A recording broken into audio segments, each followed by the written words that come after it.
Aqui é Fábio Nobre, o tema da aula de hoje é afogamento. Afogamento é uma situação de empate no jogo de xadrez. Aqui, basicamente, o rei preto não tem mais possibilidade de ganhar, porém, não se deve desistir no xadrez quando a gente está com pouca peça. Por quê? Pois pode acontecer uma situação de empate, que é chamada de afogamento, que eu vou demonstrar aqui agora. As peças pretas estão praticamente perdendo, elas não têm condições mais de ganhar a partida, porém não deve se desistir, principalmente jogando com iniciantes, pois essa questão de afogamento acontece muito com pessoas que não sabem tanto as teorias de xadrez e que não aperfeiçoaram muito bem ainda os lances de xadrez. Por exemplo, essa situação aqui é uma situação ideal que acontece até às vezes bastante. Um rei com duas torres tentando encurralar um rei adversário.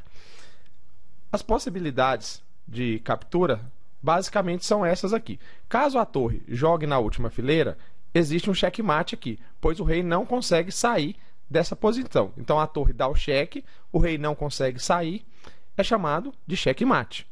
Então, só que a torre deu um cheque aqui nessa situação.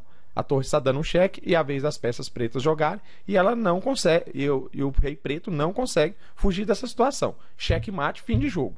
Porém, caso a torre tivesse feito outro lance, tivesse encurralado o rei jogando aqui, que também vai encurralar o rei, ele vai ficar sem escapatória, o que acontece aqui? Eu não estou dando cheque. As torres vão capturar as casas ao lado do rei, é a vez do rei preto jogar, porém ele não tem condições de se movimentar. Caso ele se movimente para cá, ele perde, caso ele se movimente para cá, ele perde. Então, o que acontece aqui? Na realidade, eu não ganhei o jogo por encurralar. Eu afoguei o rei. O que significa afogar?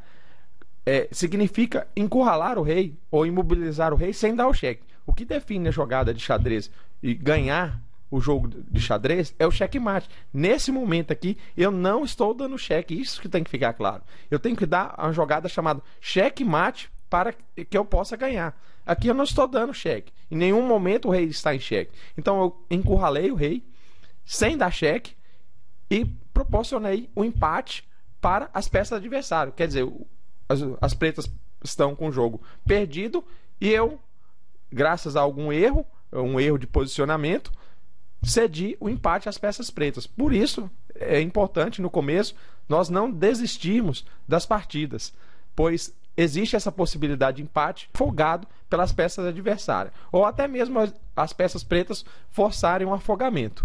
Isso é muito comum acontecer com jogadores mais avançados. Para vencer no xadrez, tem que fazer a jogada chamada checkmate. A imobilização sem dar o cheque chama-se afogamento e é empate. Esse conceito tem que ficar muito claro para quem joga xadrez.